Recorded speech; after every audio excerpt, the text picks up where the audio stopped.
Welcome to the Ounce of Prevention virtual launch presented by Delta Family Resource Center.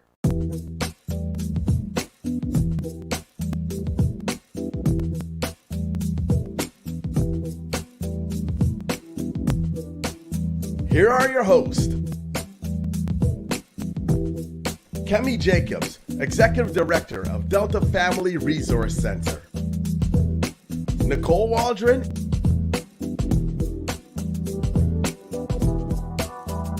and Farley Flex.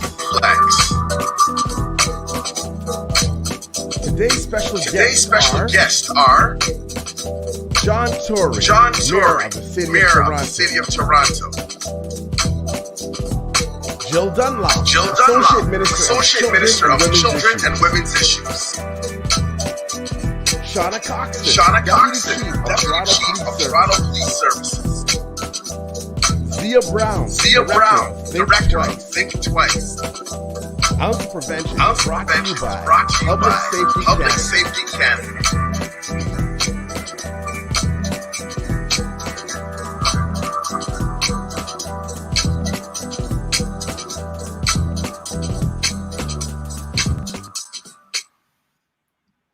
Well, good morning and welcome everyone to our virtual launch of Ounce of Prevention. I'm Nicole Waldron, one of your hosts, and with me today is my co-host, the amazing, fantabulous Farley Flex. Good afternoon, everyone. So, Farley, I am so glad to be with you here today. It's been a long time since we've been planning this. And before we get started, I would invite you to do a land acknowledgement, please. Absolutely. We'd be remiss if we didn't. We acknowledge that we are meeting on Aboriginal land that has been inhabited by Indigenous peoples from the very beginning. As settlers, we're grateful for the opportunity to meet here, and we thank all generations of people who have taken care of this land for thousands of years. Long before today, as we gather here, there have been Aboriginal peoples who have been the stewards of this place. In particular, we wish to acknowledge this land is on which we gather for thousands of years has been the traditional land of the Huron-Wendat, the Haudenosaunee, and most recently, the Mississaugas of the Credit First Nations. This land is governed by the Dish with One Spoon covenant between the Haudenosaunee Confederacy and the Confederacy of Ojibwe and allied nations. This covenant is an agreement to share, work, and protect this land together in harmony. Today, this meeting place is still the home to many Indigenous people from across Turtle Island, and we are grateful to have the opportunity to work and live on this land. We recognize and deeply appreciate their historic connection to this place. We also recognize contributions of Métis, Inuit, and other Indigenous peoples, and the work the support they have given and made to this land, both in shaping and strengthening this community in particular, and our province and country as a whole. As settlers, this recognition of the contributions and historic importance of Indigenous peoples must also be clearly and overtly connected to our collective commitment to make the promise and the challenge of truth and reconciliation real in our communities, and in particular, bring justice for the murdered, missing Indigenous women and girls across our country. Additionally, we acknowledge people of Indigenous African descent who were brought here against their will to Turtle Island and against our will, and we'll acknowledge that those of us who are here are grateful for this place. Thank you. Thank you, Farley. At this point in time, we would like to bring on Janelle Skerritt, a Dinker Farms Program Director. She's a teacher, a healer, and speaker. She is a recognized leader in the African Canadian community and is included in the 25th anniversary Black History Legacy Series poster and the 2018 100 Accomplished Black Women publication. Janelle has worked in the nonprofit sector for over 30 years and has received numerous community service awards. A Rites of Passage initiative, teacher, and gifted public speaker, Janelle is focused on providing ways to support others to connect with self, family, community, and spirit through her work as program director at Dinker Farms. Janelle is going to be doing the libation this morning. Welcome, Janelle Skerritt. Good morning. Good morning. I'm having a little trouble hearing the audio. Can you hear me okay? We can hear you. We can hear you. Excellent. And so I just want to say that before we begin with the libation, we just want to say that we honor the dish with one spoon covenant and promise to take only what we need and leave the bowl clean. Ashe. And so let us take care of the earth that we have here.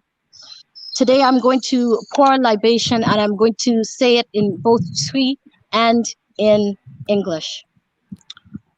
And your response would be to repeat Nsa, which means drink and quench your thirst. Also, there's a part in the libation where I'm going to ask you to call the ancestors, so I'll begin. Onyame Nsa. Insa. Sa. Okiampong Nsa. Insa. Obaje Nsa. Insa. We call on God, the all-knowing, the great creator, and the all-powerful. Asaseya Nsa. We call on Insa. Mother Earth. Anansi Kokurutu, the great spider, the great designer. And we call on the elemental spirits from the east, the west, the north, and the south. We ask for protection for the children. We ask for protection for the elders. We ask for protection for the women and for the men. And we ask that this project receive your blessing, that you watch over us as we go forward. It is Janelle, Abena Janelle calling. And today we come before you to ask for your spirit to join us as we journey into this call, that our words come out as words of love, and that our intention to make a change, to make a difference, and to uplift our people is heard very clearly. Nsa, drink and quench your thirst. Nsa. And so now we'll call upon our ancestors. When you are thinking of an ancestor to call, please think about the spirit, their contribution, what they contributed while they were here with us, and we came to know them in their earthly form. And so we call on the spirit of Marie Joseph Angelique Nsa. Insa. John Lewis. Go ahead. Insa. John Lewis. Insa. Dudley Laws. Nsa. Lincoln Alexander. Nsa. Marcus Garvey. Nsa. Robert Nestor Marley. Nsa. Eric Williams. Nsa. Nanaya Asantewa. Nsa. Viola Desmond. Nsa. Toussaint Louverture. Nsa. Nelson Mandela. Nsa. Frantz Fanon. Nsa. Matthew DaCosta. Nsa. Grandma Iris. Nsa.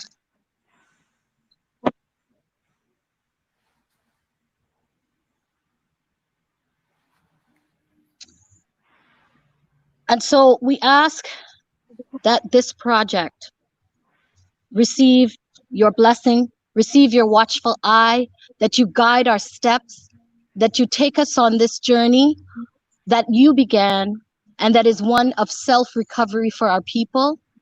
We ask that all those who are allies working with us on this project have their steps guided as well, and that we move forward in a way that allows our people to triumph and all people to triumph all over the world. We recognize our membership and our place in humanity and in nature, and we ask that you join us as we honor our humanity and the humanity of others, as well as the earth. Drink and quench your thirst. Nsa. Nsa. And for all those called and for all those who remain in our hearts and our intentions, we say Insa, Insa, drink and quench your thirst. And so we give thanks and we apologize for anything that we may have done or said that is offensive, anything that we may do or say that is offensive. It is not our intention. Our intention is to be loving and to bring joy and harmony and unity to all. It is finished and it is good. Monica Sa. Thank you, Janelle. Thank you, Janelle.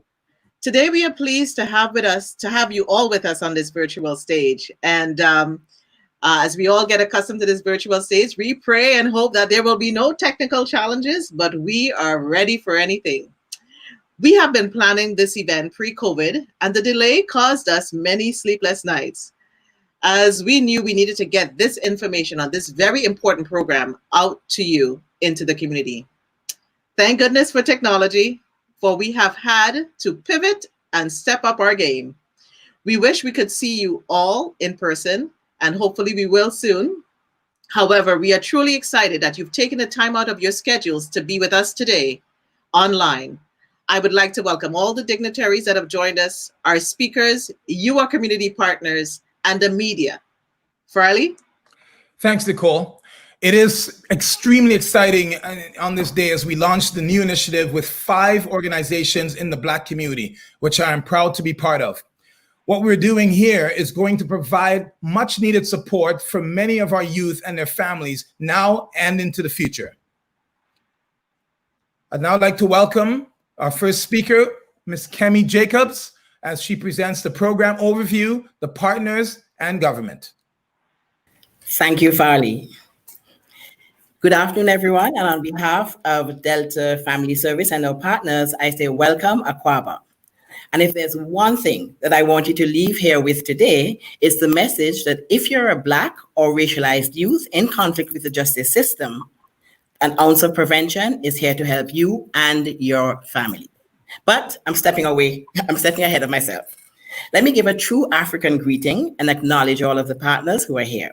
So I'd like to acknowledge and thank Mayor John Tory for being here, the Associate Minister of Children and Women's Issues, Jill Dunlop, our very own councillor for this region, Michael Ford, the Deputy Chief of Police, Shona Coxon, for joining us, and of course, our community partners and friends for being here. You chose to be here, and your presence and support mean a lot to us.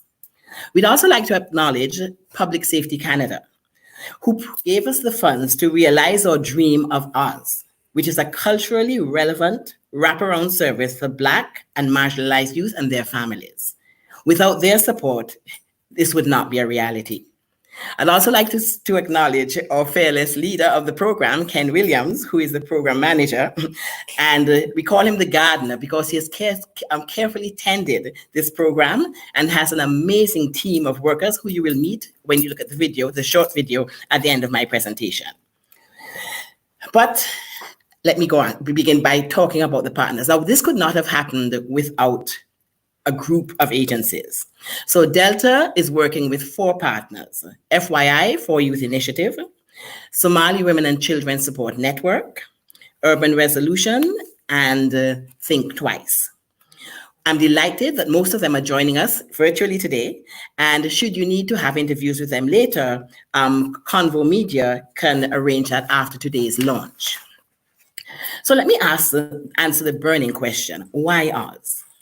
Now, Delta Family Resource Center is an agency which has served marginalized and isolated populations in Northwest Toronto for more than nearly 40 years, actually. We're known for having our ears to the ground, and Oz is the result of this ear to the ground approach. Oz is our response to the disturbing and often painful reality that there's a significant overrepresentation of Black and racialized youth in the criminal justice system. The statistics speak for themselves, but I'll share some with you. For example, Black Canadians are the fastest growing group in prison in the federal prison system.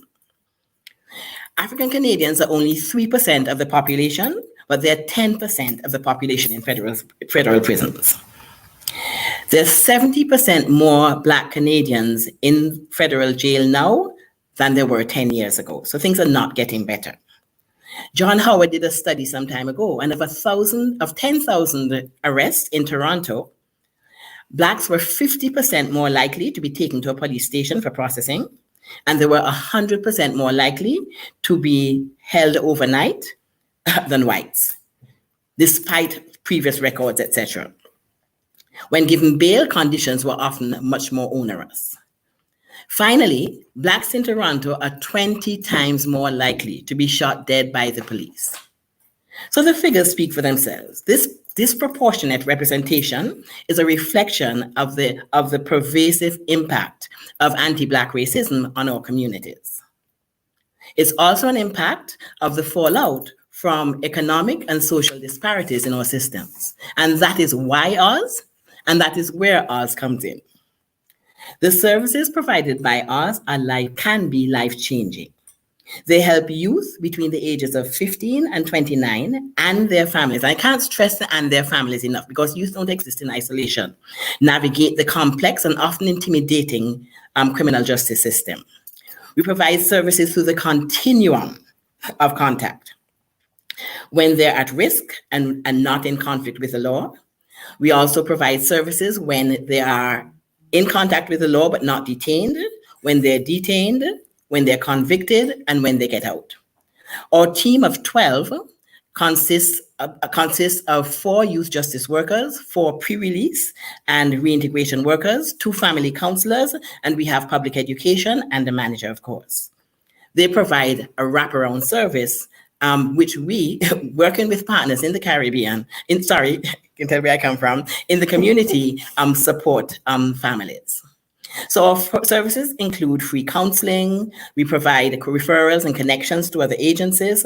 But I think the thing that is most important is that the team is composed of qualified professionals who reflect the communities that they serve. I'm going to say that again, who reflect the communities that they serve. It is critical for people to see themselves in the people serving them. And it's been proven that this is a much more effective way of delivering services.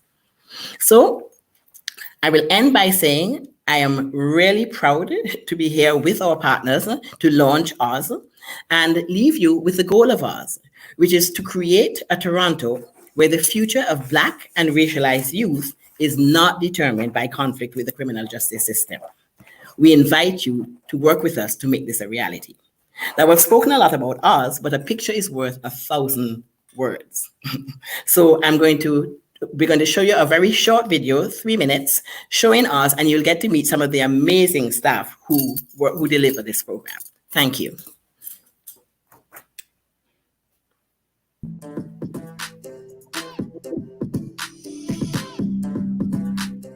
We envision a Toronto where the future success of Black and racialized youth is not determined by contact with the criminal justice system. The Delta Family Resource Center, in partnership with For Youth Initiative, Somali Women and Children, Think Twice, and Urban Resolutions, present to you the Ounce of Prevention program. The Ounce of Prevention is an exciting new Afrocentric, wraparound holistic approach that places the youth and their families at the core of its programming. We provide a wide range of free counseling and support services. Our programming includes individual and family counseling, navigating the justice system in court, after and during incarceration, enhancing identity and culture, anger and aggression, masculinity, violence and respect, healing through the creative arts, healthy relationship building, strengths and coping skills, radical healing, as well as connections to other additional supports and services. Our team consists of youth justice workers who work with youth in their communities, pre-release workers who support youth inside the institutions, reintegration workers who work with youth coming out of the institutions, and counselors who work with youth and their families. Our practitioners provide support and leverage their expertise in navigating the criminal justice and public education systems. And remember, our services are free of charge for youth and their families. If you or someone you know are in need of support or more information, please contact us.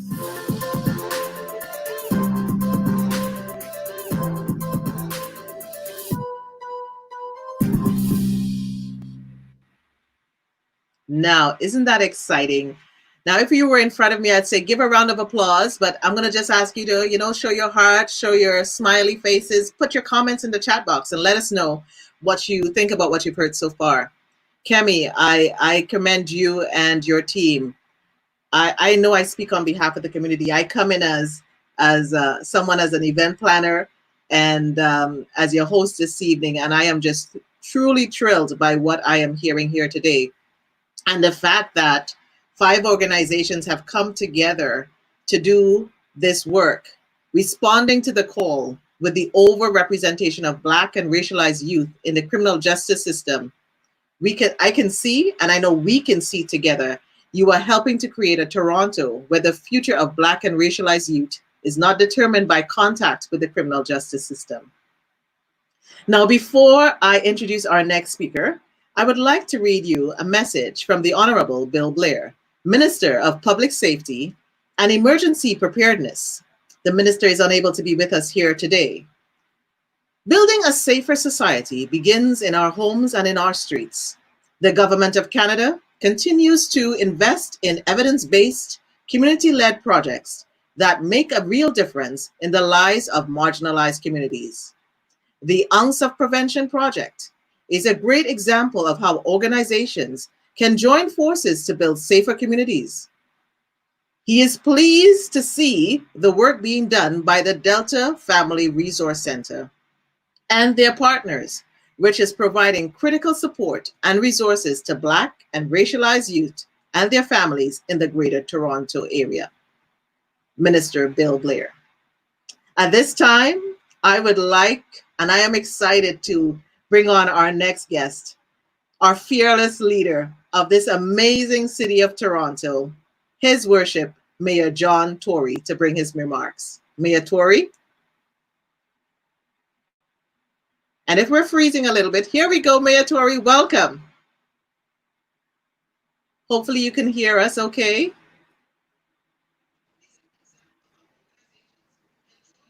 I know they were having some Wi-Fi problems this morning. You're on.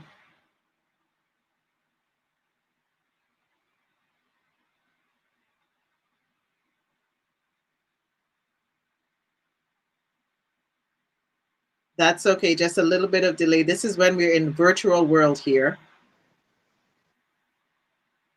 We can see you well. You're on mute, Mayor. I think we need to take you off mute. There we are. There I'm we are. now. Can you hear me now? Yes, we can.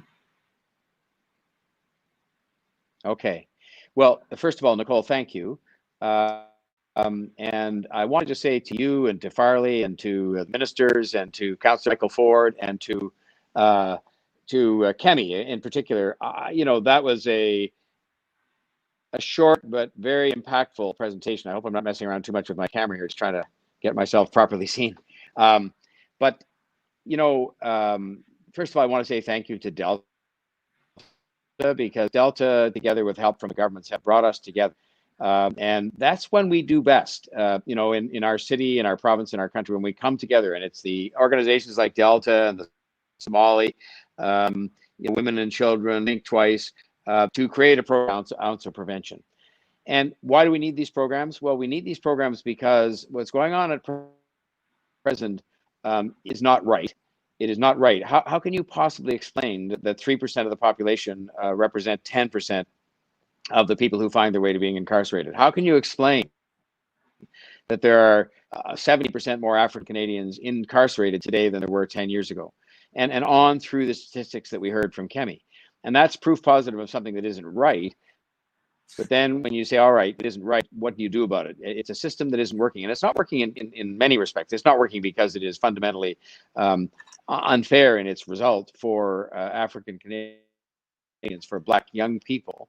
But it's also taking young people at a time in their life when, if they end up incarcerated and they end up in extensive contact with the justice system, we run the real probability, not possibility, that their lives are going to be put permanently off track at age, say, 18, 19, 17, 21. And these are people that we hope live to be 100. And what future is there for them And what kind of a life are they going to have if they're sort of consistently in trouble without support to help them either stay out of trouble or get out of trouble through programs like ounce of prevention? What I like about the program is not only the partnership that it represents and the people that have been brought forward with help from Public Canada and working with people like our police, and I want to recognize the attendance of our deputy, Shauna Coxon, today. But what you have is a program that goes from, I'll call it the beginning, it's not quite the cradle. It starts with kids who are having trouble in school. And let's be frank, that there can be various reasons kids are having trouble in school. And sometimes it can be that they've been in trouble in the community or they get in trouble in school. But some kids struggle in school. You know, kids of all different backgrounds, but kids struggle in school. And often that's a precursor then to other things happening where they either end up out of school or struggling in school and feeling a lack of self-confidence. And that's when they get attracted potentially, for example, and it's in part of the mandate as well, to gang activity.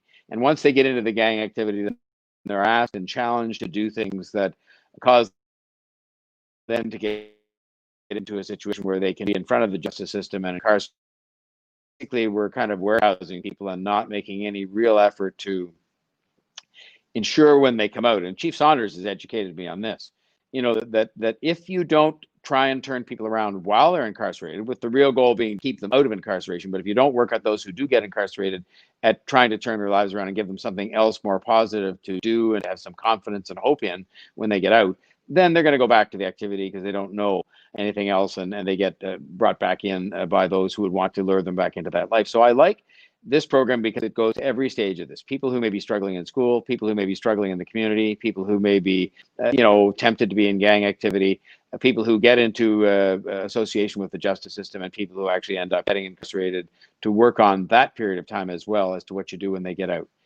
Because it is evident the system is not working. How could anybody possibly say it's even close to working if you see the kind of over-representation of one group of people, or if you see, for that matter, the number of young people who we're derailing their lives off track from the beginning and just saying we effectively are going to write them off and just say, well, I guess too bad for them if they have to end up in jail repeatedly and with no way out of that life when they're 21, 23, some age, anything like that. So I just want to say thank you to Delta. We've worked with them before in the northwest part of the city, which has many special challenges. We're seeing it once again in the pandemic, the COVID-19 pandemic. And of course, these dots are all connected. It comes from marginalization of many different kinds. It comes from systemic racism, which we have to acknowledge exists in this city as elsewhere. And I think we're doing somewhat better a job acknowledging it, but now we've got a real challenge in front of us at actually taking it on and dealing with it. And this program is going to be part of that. These programs, the only thing I hope is that Public Safety Canada, and if they were on the line listening, and they might be, I would say give a 10-year funding commitment to this thing, not whatever it is, maybe 3 or 5, because that's the customary length of time. And the problem with that is that 3 or 5 years from now, when the program is just getting traction, just getting known for the good work that it does, the funding suddenly runs out. And all the people that have developed the relationships, developed the expertise, the kids who've developed the confidence in the program, it goes away. And so I hope this one is long lasting, as Delta itself has been, because we've worked successfully with them. They deserve to be a long-term partner with the city, with the police service, with Public Safety Canada. Look, bottom line, we need a more equitable justice system. We need a justice system that works better, because any one that produces the results that it is presently producing is not working well. Clearly, there are inequities here that lead to the facts we heard from Kemi this morning. And so this afternoon, I should say. And so I just want to say thank you again for the creation of this program. I know it's been in its shakedown cruise for the last little while. If I can help in any way from the city, from my office as mayor, to make sure that this program is a stunning success, I think what it will lead to is other programs like it, not just in Toronto, but around Canada, because the same problem exists elsewhere, and it affects our Indigenous people as well. They are overrepresented in the justice and in the prison system. So thank you to all the groups who had this initiative. Thank you to the governments who have supported it. And I stand ready to help in any way that I can, because we can take these young people and turn their lives around and have them become superstars that they're capable of becoming and making a huge contribution in any area of life they want to be involved in. But they're not going to make that kind of contribution, not going to be able to if they're sitting in prison. And we just have to make sure that isn't the case for the vast, vast, vast majority of them, because that's not where they belong. So thank you very much for inviting me to be part of this, and good luck with this, and congratulations. Thank you so much, Mayor Tory. Your support is truly appreciated and certainly not taken for granted. I really appreciated the commentary around the sustainability or the need thereof for programs like this to last beyond that, that normal tenure. And unfortunately, things come to a halt, and then it's about reinventing the wheel all over again. So we look forward to a continued partnership with you and the City of Toronto. Thank you very much again. I'd now like to invite Jill Dunlop, Ontario's Associate Minister of Children and Women's Issues, to bring remarks. Good morning, Farley and Nicole, Mayor Tory, and the other dignitaries who are on the line today. Thank you so much for having me today. I'm proud to be here representing the Premier, who is on tour of the province this summer, but welcome to my home in Orillia, Ontario. And I must say, Mayor Tory, I think your internet in downtown Toronto is worse than mine up here in rural Ontario. There seem to be some glitches there, but I just want to congratulate everyone on this virtual launch. We seem to have taken all of our meetings, et cetera, online these days. And I think we're all getting much better at it. And it's actually quite amazing to be able to bring so many people together, from Toronto in this case, but in some meetings I've been on, it's been across Ontario and across Canada too. So we're getting used to this virtual world, and congratulations to the 5 organizations who are coming together for ounce of prevention and the work that you're doing. And to echo some of the comments that Mayor Tory made about the overrepresentation of Black youth in the justice system, I'm going to take it one step backwards and talk about the overrepresentation of Black youth in the child welfare system. And that's where my focus as Associate Minister of Children and Women's Issues has been in this past year. We're very excited to shortly be launching our new child welfare modernization plan, and really looking at prevention and early intervention, exactly what Ounce of Prevention is doing in the organizations that are working together. We really need to work together to with culturally based supports. And Kemi, you said this quite well, that the staff are reflected in the communities that they serve. We know that young people need to have just one person in their life that will make a difference, and that the staff will do just that. But we're looking to build a system that really supports young people, supports their families, and these counseling services and supports, especially free, are incredible, and will do just that to support families so that we don't see youth entering the justice system later on in their lives, and it's quite crucial. So I was very proud to just recently announce that Ontario has stopped birth alerts.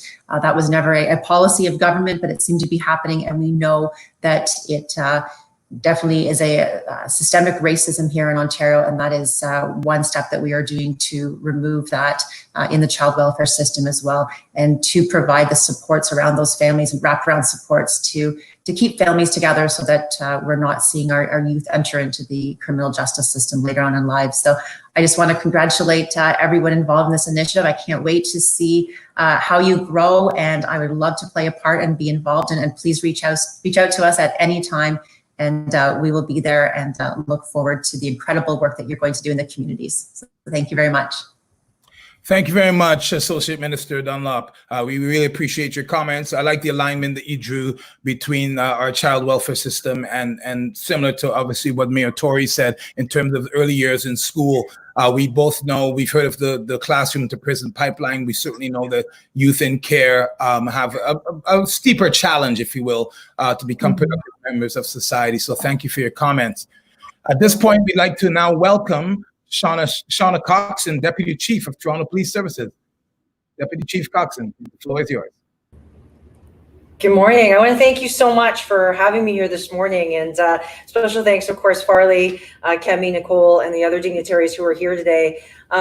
This is so special to me, and I say this because, whenever I look at programs and what's happening out in communities, I always am I'm reflecting back on people that I've met in my life and the difference that could have been made. And for some reason, when I was making notes on what we would talk about today, I was thinking of a young man, an incredible young man that I know had so much potential and was really struggling with different challenges in his life. And he was arrested for robbery. Unfortunately, it was a charge where he had been arrested previously, and again, as we hear reflected in the statistics, had huge challenges. And The reason that I thought about him is because I saw how much being involved in the court system, even though he'd been involved in it before, impacted his life, both as an individual, his mom, and the difficulties that she went through, and also the community, seeing that he had been moving toward a better place in his life, and then was just pulled back by what had happened to him. And I think it's important in terms of this program, and I mean, many people have highlighted today already the incredible work that that you're doing in terms of the program itself. But that place where you wind up in the court system, I think it's the place where families and individuals, people lose hope. That's exactly the place where people lose hope, because it does feel like a big machine that you cannot get out of, and it feels like it's really just driving over you in your life. And we know the outcomes of criminalization and the negative effects that it has, particularly on youth in terms of their life and where they're going. And so the importance of this program really spoke to me was that this is a program, of course, that helps youth in terms of court, incarceration, and release, which is profound. It's not just looking at youth who are at risk, but who are actually dealing with the system and how difficult it can be. That it is a viable diversion program so that we can work together, and that it's community-led. I think I can't emphasize the importance of that. I just love that there's 5 community groups working together on this, because so often, and again, we do this in policing as well, we want to work with communities, but when we take the lead, it's a problem. It's programs need to be community-led, because communities know where the needs are and can work within communities to get things done, and it's more impactful. And of course, this program is culturally specific, and I think that that's really important, because the fact that it is geared toward the needs of Black and marginalized youth is profound. We heard the statistics today, and what really bothers me about that in a very personal way is, I grew up, and my mom was a single mom. We grew up in housing. We wound up getting out, and so many people that I knew and grew up with did not. And I watched my life, and I'm an outlier. I don't feel like I should be here in terms of the upbringing that I had and went through. And so how do we create more outliers? Why is it that my life is different than other youth that I grew up with? And we know that one of the key reasons, of course, is systemic racism. It exists in every aspect of society. We are talking about it, and we are implementing a number of programs in the Toronto Police Service, because we are also contributors to those statistics and the individuals whose lives are affected by the criminal justice system. Like I said, it feels like a machine that's kind of running over you. And so I know that systemic racism is a key driver for crime, as it is for many other things. And as I said, I appreciate as well talking about the education system, because there's so many working parts to this. But what I really love about Oz, and by the way, I really love the acronym Oz, I think it's fantastic, is that it's a model that will work. It's a model that will address stopping the cycle of criminalization. And this is something that's going to have positive impacts, not just on policing, but on society and on the city of Toronto, of course. So the Toronto Police Service and I personally am very proud to be here today and to partner with Oz. And I echo the sentiments of others today to just say, really looking forward to working with you. And if there's anything you need, please let me know. I think that we need to think about the system, but remember that the system, because it's daunting when you talk about a system, it includes individuals, and individuals like the young man that I talked about who was arrested for robbery, and the profound impacts that it had on his life in a negative way. And so we need to see the possibilities of individuals in communities and the profound effect that I know that this program is going to have in a positive way. So thank you so much for all the work that you're doing and for the program. And we're really looking forward to working together. Thank you so much.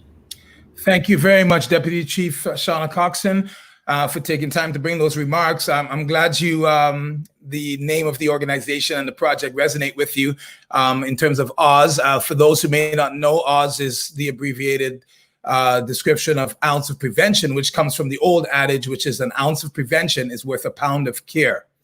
At this point, we'd like to bring to the forefront a young person. Her name is Beverly Anning, and Beverly is going to share her perspective on being a recipient of the services of the program. Beverly, are you there?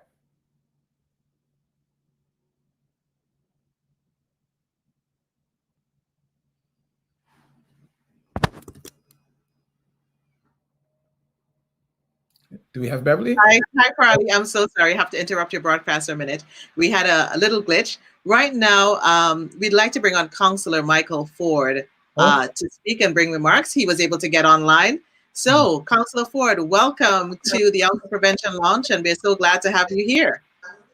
Well, hey everyone, and Nicole and Farley, not a problem. Hey, look, you don't want the politicians taking up the time. So if you bypassed me, I would have been okay with that. No, not at all. Not at all. You know what? I'll take a minute just to, of course, say hi to everyone and wish them a good afternoon, I should say, and how much of a privilege it is and an honor to be with you all this afternoon. Around an incredible initiative that is centered in Northwest Toronto, particularly Rexdale and North Etobicoke, which is one of the most racialized communities in the city of Toronto. And not a day goes by that we are working with our community. Particularly, I want to give a shout out to Delta and the number of organizations here, but particularly Delta, who Kemi, we've worked with in the past on a number of things. You guys do great work, and it's together, not just the city, not just the province, the federal government, but it's together with our community leaders and our communities and our grassroots organizations, such as the organizations that are here, that we really move the bar forward. And you guys are doing absolutely great work. And I'm not going to repeat what my colleagues have said before me, but I think particularly Deputy Chief Coxton, incredibly powerful story, and it's great to have the mayor here and the minister. But I would just echo what they have said, is anything you need. You guys do great work. We're going to be here to help you. We want this to succeed. We want this to keep moving forward. So it's an absolute pleasure to be here with all of you. So thank you.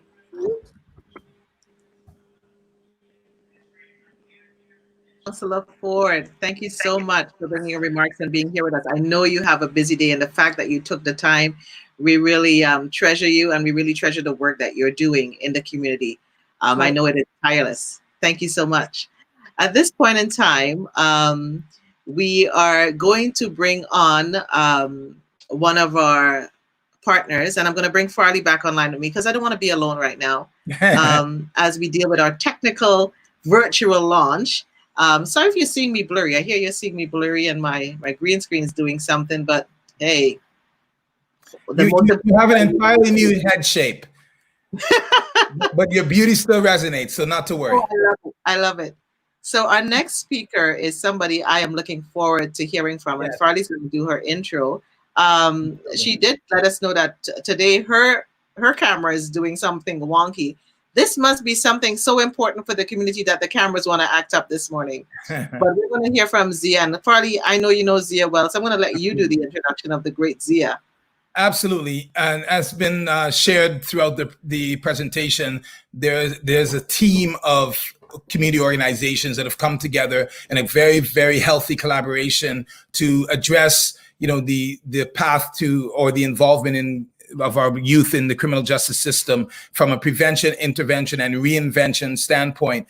Well, this young woman that I'm about to introduce has been in the trenches for a long, long time. She's creative. She's a leader. She understands from an experiential standpoint what challenges young people face in terms of involved with the criminal justice system. So please welcome the founder and executive director of Think Twice, the incredible Zia Brown. Thank you, Farley. Can you guys hear me? Yes, we can. Okay, sorry, but something's wrong with the video, so you'll just have to be blessed with my voice. But thank you all for joining in today. I'm just going to explain who Think Twice is to begin with. Founded in 2006, Think Twice International is an organization that provides culturally sensitive, trauma-informed, non-traditional arts-based initiatives to incarcerated individuals, as well as young people who are gun or gang involved. Think Twice is a small grassroots org that does big things. We've been providing supports in the federal institutions for the last 12 years. We operated as volunteer-based from 2006 to 2016. We do not have organizational funding. We have project funding, and we are currently focused on one project that we're funded for. Everything else is volunteer-based. And most of our members have lived experience. We are as real as it gets. This is not personal for us. This is not business for us. It's personal.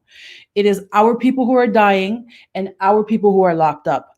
With that being said, with a total of 2 pre-release and 2 reintegration workers, Oz has supported what we are doing in providing 1 Think Twice staff to assist in pre-release for the Black inmates. Now, I'm going to explain to you why that's important. From 2002 to 2012, federally incarcerated Black inmates increased 75%. 40% are under the age of 30. Black inmates are one of the fastest growing groups in federal corrections. While arrests and convictions make the public feel safe, the reality is the issues do not disappear with individuals being in jail or prison without adequate rehabilitation, intervention, programming, and supports. Although incarceration rates have gone up, gun-related crime has also gone up 59% from 2017 to 2018, and I do not need to mention 2019 and 2020. In other words, simply incarcerating young people is not decreasing gun and gang violence in our community. Individuals go in gang involved and they come out gang involved. Individuals go in not gang involved and they come out gang involved. Incarceration is directly connected to gun violence in the streets. Although there is an alarming high number of Black inmates, there are absolutely no culturally sensitive programming for Black inmates that is CSC approved. This falls on volunteers and community supports. However, up until this point, Think Twice was the only volunteer org in federal corrections. Provincial is a little bit different. Also, up until this point, we have not had a worker for this great need and have been providing minimal support to pre-release because our focus has been on rehabilitation and gun and gang intervention in corrections. Hope in the midst of hopelessness, mental wellness, grief and trauma, and motivation supports. Pre-release is important because an individual's discharge plan and support will make or break a person. This is where the village or the community is important. Links are important. The person who sets up the links based on the desire and interest of the person is important, and that is what this program is about. Everyone that I have personally seen soar when released has, and I mean like fly high, when released, has had an amazing and strong support team, usually family. Those who have failed have not had those same supports. Programming like this is important to help those who do not have a strong support team. Healthy reintegration includes family dynamic supports, counseling, grief and loss counseling, employment, schooling, entrepreneurship, faith support groups such as healing, therapeutic healing, music. Systemic racism is real in the criminal justice system, and part of that is policing. Another part is court process. Another part is bail, trials, provincial jails and remand, federal prisons, and lastly, parole. Being inside and battling the court process and the penal process, financial need, canteen, family support, gang violence, disrespect, and guards, systemic inequality is a battle in itself. And then the internal battle of the mental health battle, internal battles, the battle as a people and the battle as a person. But the next battle that a lot of people do not understand is reintegration.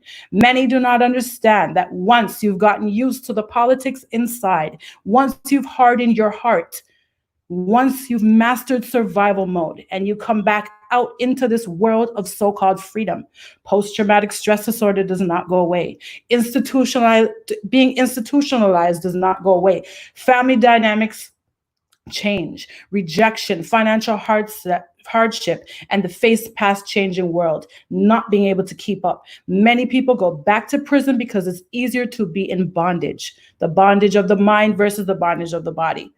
The genuine reintegration and pre-release worker plays such an important part here. If that person has lived experience or understanding, it makes a world of difference.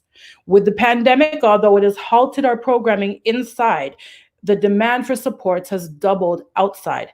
Advocacy, complaints and grievances, mental health supports, etc. Once again, I'd like to personally thank Public Safety Canada for recognizing the need to fund the supports for this forgotten population. And I want to thank you all for taking your time out today. Thanks again, Kemi and Farley, and everyone else on this call.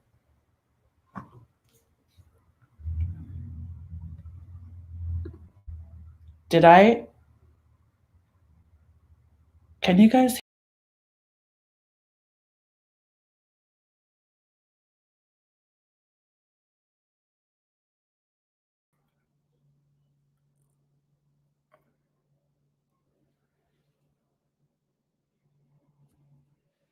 Are we hearing Nicole? You're not hearing me. I did all that great talking on mute. Wonderful. I read your lips though, and it was fantastic. I'm so brilliant. I'm so brilliant. I was just thanking Zia for doing such a passionate word for what her organization does, and it's not personal for her. It's not business for her. It's personal. So that really means a lot to me. Up next, we have our youth speaker. Yeah, but one second, Nicole, just before we go to the next speaker, I think although folks didn't hear some of what you said, I wanted to just really reflect on Zia's comments, how thorough they were and how impassioned they were, and why we're all excited as partners to work on this project. That's the kind of energy we gather with when we meet, whether it be virtually or in reality, and the sense of purpose aligned with this project is incredible. And, I know we've put out pleas for folks who have any sort of complimentary support that they can provide. But we want to say that in all honesty, that the more of us that come together in a collaborative context, the easier the load is. We call it ants moving a leaf. The more of us under that leaf, moving it from one place to another to a place of progression and positivity, the better. So I just want to reiterate and thank Zia for her really heartfelt comments. They were fantastic. Thank you for the follow-up, Farley. And I'm really glad to be just part of this today. I'm very humbled by it. At this time, we will be hearing from one of our youth, Beverly Aning, who is a client of the UNCSA Prevention Program. Beverly, welcome into the lounge.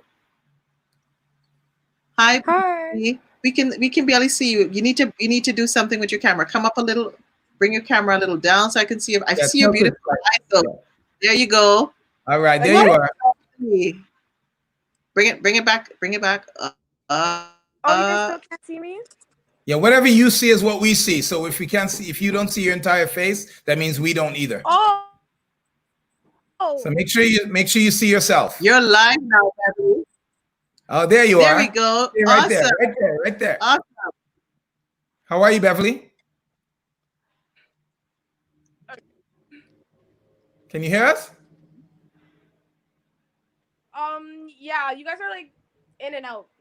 Like it's coming in and out. Okay, we're hearing you better now. So if you could share with us what your thoughts are about the program, that'd be amazing.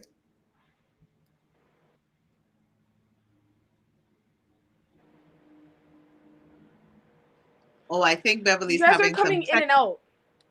Oh, that could be just like a cutting in and out. Like you guys are cutting in and out. Okay. So if you can hear us, go ahead and speak because we're hearing you quite well. So we're going to pull Beverly out, and then if we get her back, we will do so. Sure. At this point in time, because we know time is of the essence, and we're just about coming to the end of some of what we're doing here, and as we catch back up. Okay. If you have any questions, we're going to have a question and answer period right now. And you can put your questions in the chat if you're from the media. But before we go there, if you want to know more about the program, please visit ounceofprevention.ca. And if you are live, you're watching us, you can see the wording above my beautiful head in virtual land. Our email address is OZ, for some of us, OZ, at dfrc.ca. And on Instagram, ounce, OZ, of prevention, TO. OZOF prevention, TO. Farley? Okay, so and at this point, we also want to thank all of our speakers for joining us today and for your online participation, taking the time out of your busy schedules to attend and support this initiative. We hope you'll all spread the word to your colleagues and your friends. We also want to offer a special thanks to BIA Media, who's handled all the technology for us today, for their support, and to all the partners for committing to this initiative. This wraps up the formal part of our presentation. unless we're able to get Beverly back. We'll be taking questions at this point, so please provide them through the chat, and they'll be fielded and directed appropriately. And I would like to take this time, as we are waiting for the media to put their questions in the chat. When Janelle did the libation and listening to Kemi, I think it's important to say thank you to all that have come on board here today and been a part of this initiative. I want to say a special thank you. I have to somehow find a way. I'm not volunteering anymore. I need to get paid. But I want to shout out the leaders of the 5 organizations. Kemi Jacobs, the Executive Director of Delta Family Resource Center. Ken Williams is the Ounce of Prevention Program Manager. 4 Youth Initiative, the Shanaza Nazir and Ali and Jessica Robinson. The Somali Women and Children, Fahia Wasami, the Executive Director. Think Twice, you just heard from Zia Brown. And from Urban Res Solutions, you have Roderick Brereton, the founder, and Farley Flex, who is my partner, but is a partner in Urban Res Solutions. So I'm going to defer now and look and see if we have any questions coming up from the media. I have some questions that were sent in to me. Do we have Ken Williams on the line right now? If we can get Ken on there, that would be great. There he is. I see a head coming in. Hey, Ken, we see you. Do you see us? Hi. Hey, Ken, how are you? How is everybody doing? So the question I have today, Ken, is how long does the Ounce of Prevention program take to complete? Oh, is Ken freezing? The program. Are you here? Are you hearing me okay? Yes. Okay. So we like to take a case-by-case approach. There's no sort of set specific time, but our curriculum covers 5 core components of the program. So we like to, once you've completed those components, you're technically finished a program, but we don't like to just, finalize everything. When we're working with the courts, usually they have specific, so we try to cover those things. But in the meantime, typically it would take about 5 weeks to complete the program. And if you could share with us, Ken, what are those 5 core components, just to share with our audience? So the 5 core components are, we talk about identity, youth identity. We talk about culture, of course, right? We cover anger and aggression. We talk about masculinity and the need for respect and how that connects to violence. And we also talk about life skills and also coping skills, right? It's coping and strength, because a lot of our young people do have resiliency by default. So we like to build up those resilient skills. So those are some of the 5 components. We also have healthy relationships and dealing with boundaries and those types of life skills. Excellent, thank you. So Ken, I have one more question for you. Do you have services for someone with a mental illness in the court system? We work closely with mental health court, specifically at 2201 Finch. We do provide services for anyone that's in that area. We have counseling. We also can connect them to services in the community. So yes, we do provide supports for anyone that's in the mental health courts, either 2201 Finch or down at 311 Jarvis. Excellent. I think it's you touched on something there, Ken, indirectly. I think it's important for folks to know that this service is available throughout the geographic parameters of the GTA. We have representation in the East via Urban Res Solutions, and then all of the other organizations are strategically located around the city, so that's an all-encompassing wraparound sort of support for individuals who have need of the service.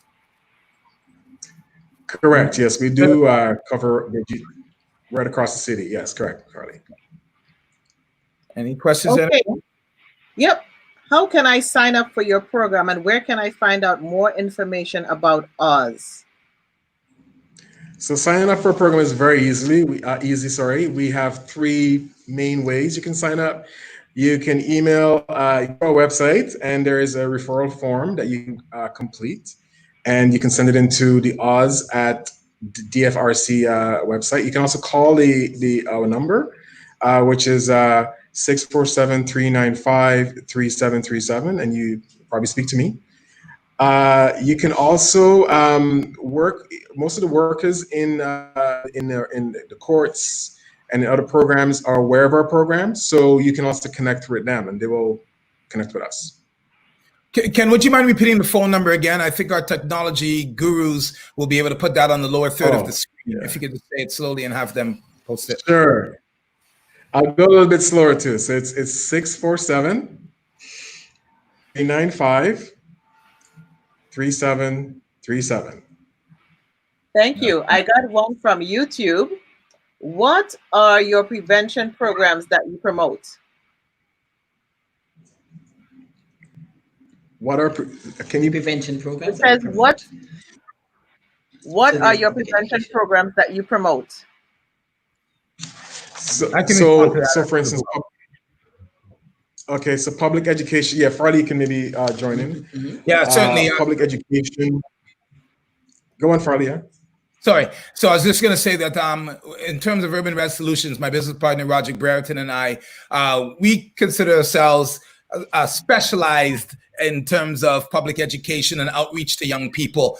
We do everything we do through a lens of engagement, because we know that it's impossible to teach if you cannot reach. So what we do is we engage our young people through their perspective on how they internalize information, how they, the language they speak, the platforms that they use, whether it be Instagram, TikTok, you name it, Snapchat, and so forth. We like to ensure that we're effectively using our communication formula, which is message sent, message received, and message understood. It's futile to believe you're communicating if those you're communicating with don't understand your message. So what Roderick and I ensure that we do and share with the other partners from a technical standpoint in terms of the best way to engage young people is to do it through the style and manner of communication that they communicate with each other in. And that's the way we get into their hearts and minds and share with them the prevention skill sets, things like transformative change and new perspectives in terms of where they should want to go in their lives, as opposed to where society and negative influences might be leading them. Thank you so much. Dr. Vide asked, what support is Nicole? Yes. What supports is the organization looking for?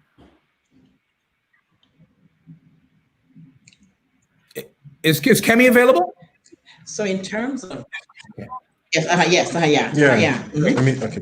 Can we turn your? So let me unmute myself. So in terms of general support, we have a very strong partnership. We can't do it alone, so we always look for connections. So we're doing referrals to other agencies. So in terms of working with us to support the Black community, for example, we just recently had a whole series on African identity. I think two computers on or something. Yeah, somebody has to mute themselves if they're in the same space as you are. So in terms of other supportive programs, so while there's the systemic oppression, which is outside, a big part of Oz's focus is building the strength of people in the Black community from inside. We're a resilient community, but in terms of looking at how do we heal ourselves. So a big part of the supports that we need, definitely we have the support from Public Safety Canada in terms of funding, but we can't do it alone. So we work with partners from the broader community. I mean, there's a whole model which looks at identity, in terms of people feeling very comfortable in their skills and knowing who they are and affirming their identity. Then the second layer is acknowledging their unique experiences. That is where the counseling comes in. So we do some counseling, but there are many other agencies which do counseling, and we want culturally appropriate counseling, because a lot of times Black people go into programs and the counselor looks at them and, what on earth are you talking about? So you have to justify yourself and explain yourself. So other agencies do provide counseling, so in terms of working with those networks. Then there are connections to other organizations. For example, there are basic supports which are needed, like housing. That's huge. So we work very closely with Albion Neighborhood Services and their housing supports, and other agencies which we just entered a partnership with Toronto Community Housing, looking to see how we can support young people and their families in terms of housing. And those are just some of the supports. The third a leg of the foundation is connections to community, because basically it takes a village to raise anything. So we want to ensure so that when young people work and families work with us, quite often people feel very isolated. But once they connect with the staff, and it goes to all of the partners as well, they don't just join an agency, they join a community. So there are different events. For example, Somali women may be having something, Urban Res may be organizing something. So they become connected to a broader community of supports, which sustains them beyond the services that they need. Thank you so much, Kemi. And I think that really speaks to the importance of sustainability of the program itself. Right. So if we're doing the work on the inside, as you said, the sustainability is entirely dependent on a larger and broader collaborative model where government, the faith communities, education, employment, as you already mentioned, housing and so forth, all the social determinants of health that contribute to the outcomes and betterment in terms of health of our youth are what are really the contributing factors that we need to ensure are part of this whole wraparound process. So good afternoon, everybody. Let me just do a quick intro, Roderick. So this is Roderick Grafton, my business partner at Urban Red Solutions. And Rod, you have something to share? Yeah, I've just been getting a couple of texts for some people watching, and they're actually calling from Durham, and actually somebody also called in from Peel region. And they were asking, because they're part of the GTA, how do they access these services, and will Oz be available in these different regions? So I guess we can either put that to you, Kemi, or to Farley. Sure. Okay. Kemi, would you like to read this? Or I can, it's up to you. So in terms of whether services are available in Peel and Durham, so basically the beauty of ours is that we have agencies in Scarborough, at downtown Toronto, and in the West. So in that way we do have some supports to young people and families in Brampton, but basically the bulk is in the broader GTA. Maybe that's some of the support we can look at as we consolidate and look at the need in terms of being able to. But certainly I would assume Urban Res that basically Claudia, who is the worker in the East, if people from Durham could access her through Urban Res. Yeah. Thank you. And that's also an open invitation, as you said earlier, Kemi, for other organizations who do similar work. The key here is cultural competency, to make sure that it's reflective of the folks that we're serving in terms of cultural aptitude, et cetera, But this is an open invitation to organizations that share the same level of concern from a practitioner standpoint for the Black youth that are disproportionately relegated to unfair treatment in the criminal justice system, and also need the corresponding level and depth of support that ensure that they will rise to become proactive members of society. And I know Nicole's looking at her watch, so I should ask you, how are we for time, Nicole? Actually, we are past our time. I just want to double check to see if we have any more questions from the media, and I just want to say that if the media have any more questions that we weren't able to answer today, please contact Convo Media, and you all have their information, and they'll be happy to arrange any interviews with our partners. And if you have any questions regarding the program, inquiries about Oz, please contact Delta Family Resource Center at the Oz email address I provided earlier, but I'll say it again, oz@dfrc.ca. And I see Kemi there. Did you have something else that you wanted to add before? No, I just wanted it by any chance, Beverly, because we really want to hear from young people. So I don't know if there's a chance to hear Beverly. Beverly was having some technical difficulties. I was going to check and see if we have any more from her. Okay. I want to thank our dignitaries as they're leaving. Our Deputy Chief, thank you so much, Shawna Coxon, for being here with us. Our Mayor had to run into another meeting. Councilor Ford was here with us. Our Associate Minister, thank you so much for being here with us today. We really appreciate you and the time that you've taken. And I'm gonna, if any last words from the partners, and I'm just gonna check with Control Tower and see if we have any more questions. Go ahead. I'm going to let Farley, any of you guys have any last words to say, and we're going to sign off in two shifts of a breath. So Farley, you want to go? So I just want to say that we're really excited. This is a huge moment to be able to bring together all of these agencies who serve the same constituency. We're passionate, and when you saw some of our staff in the video, but they are passionate about this work. We're here because we really care. I mean, we really want to see young people in the Black community do better. We feel there's so many obstacles that they face that we feel that, and the justice system can be so overwhelming in terms of knowing who to go to, what do I do, etc. And that's where ours is really, really, it can have such a big impact, because a lot of times people plead the wrong way. They don't know how to navigate, who do I call, etc., and they get lost and they get chewed up. They get chewed up by the system. And so basically, this is a huge moment to come together to support, and the families too. Because when a young person is incarcerated, it's not just that young person, it's their families, be it their mother, their siblings, etc. So it's really important that these supports are there. And we also have another program called SNAP, which works with younger kids in the school system. And there, again, in terms of prevention, we look at teaching young children and their families to select better choices so that they don't end up needing our services. We always try to help, but we want to try and prevent.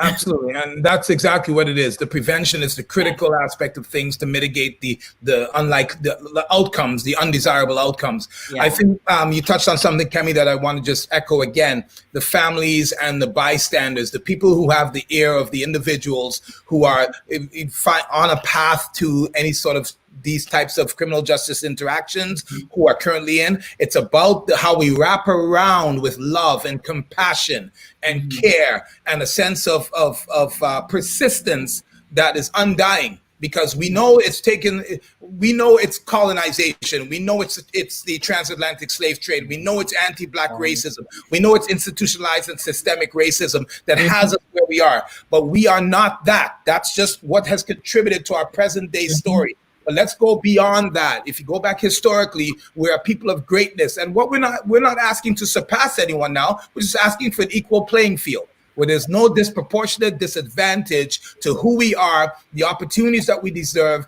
and the expression of our culture and all the things that the world has enjoyed for centuries. We just want to get back to that. So with that, I just want to say thank you to all the speakers, to all the partners.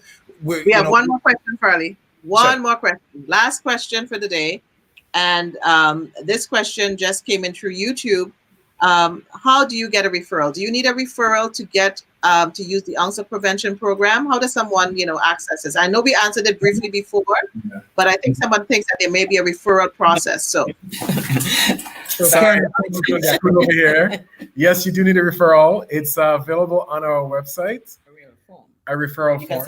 Yeah, you can also self-refer it. Sorry, you can do self-referrals. We get quite a few of those actually. So yeah, that is possible. Yeah. So basically, if I was a mom, I could call in if I had a loved one with a problem, a young person with a problem, a sister. Anybody can call in to you. You assign them a counselor, and then you take it from there as to what services you can offer them. Correct. Yeah. Correct. Awesome. Thank you so much. If you could share that number one more time with us, just nice and slow. Yes, the number is 647-395-3737. One more time. I'm going to remember this by heart. The number again is 647-395-3737. Thank you very much. Thank you so much. you so much, Ken. Thank you so much, Farley. And Farley, I heard you saying one more thing before we wrap Yeah, up. just one more brief thing. I want folks to understand that part of the challenge we faced in this hemisphere as far as the African diaspora are barriers to entry. The programs that we create for ourselves with the support of all allies, government, etc. But the key is we minimize the barriers to entry, because that's been the legacy of the anti-Black racism model. So what we're doing, as Ken said, it's accessible, self-referrals, pick up the phone, text, email. There's no limit, no sort of fence around this. This is about wrapping around in a holistic, caring, and compassionate manner. So those are the words I wanted to share. And as you say the last words, one more question just came in, and it is, what are the end results? What is the expected end result after someone comes through the onset prevention program? What are you hoping to achieve from that? Kemi? Oh, I think I said it already, but I'll repeat it. Basically, a Toronto where the future of Black and racialized youth is not determined by the future success, is not determined by contact with the justice system. So we want the person was asking personally, when they go through the program, what are the outcomes for the youth that comes through the program? I'll let Ken speak to that. Yeah, so sorry. Some of the outcomes we expect are more increased self-awareness, access to information that can help them advocate for themselves, and also better relationships. Basically, to have a sense of who they are. As Kemi was saying earlier about identity, we really stress the need for Black youth to have a sense of internal strength and internal understanding of who they are and their culture, and be proud of that, right? So it's basically creating knowledges that is not subjugated. So that those some of the things, and also we want to also create a space where young people can become a little bit more political, right? And if I can just add, that's one piece in terms of bringing the mountain to Muhammad, in the sense that we come and meet you where you are at. It's not a top-down, top-heavy approach in terms of what we take in terms of working and empowering people. It's not we're telling you what to do. We are self-empowering you. We're empowering you to take choices, to take decisions into your own hands, and to be the leader and writing your own narrative. So that is very important and a little bit different from some of the other programs in terms of when you're working with people, they often can tell you what to do. You know, we'll obviously give you our opinions and our suggestions, and we'll be 1000% real with it. But in terms of that self-empowerment piece, we are all about you taking your life into your own hands. Take back your world, navigate your life. And quite often, I just like to, I agree with you 100%, Amran. But I think another piece too is to gain a sense of entitlement. Because basically, as citizens of Toronto, there are many services which are out there. But quite often, our worlds are very narrow. We live in a bubble. And there are many services outside which we are paying for through our taxes. And we need to be benefiting and realize that we are entitled to those services. So one of the key pieces we want to is for young people and their families to be more connected in terms of knowing what's out there and knowing what they can access. Yeah. Also, I just want to add, much of the content that we use in our program was actually generated by the young people. So they've actually helped create the actual material that we use to inform them. So it's a rich content, and just what Kemi says, it creates connection, because that's what we all hear, right? We're here for connection. So that's what we also strive to bring, is that whole sense of connection to who they are as a person, and also to their community. Well, thank you, everyone, and that's it. That's a wrap. Thank you for joining us on the virtual launch, and maybe what we can do is probably have a podcast or a question and answer session one day coming up soon, so that we can address any other answers and put it out there to you. Thank you for joining us today. Thank you to my host, Farley Flex. Once again, Kemi, thank you. Kemi, I thank our hosts with the most, Farley and Nicole. Thank you very much for doing a great job. Thank you so much. Farley, you can smile. You don't have to look so serious. I'm frozen. I'm frozen. Oh, yeah. Thank you so much, everyone, for joining us. Goodbye. Have a great and safe afternoon. And whatever you do, remember to put your mask. Simple thing, put on your mask. Let's protect ourselves. Let's protect one another. Be blessed. Yeah.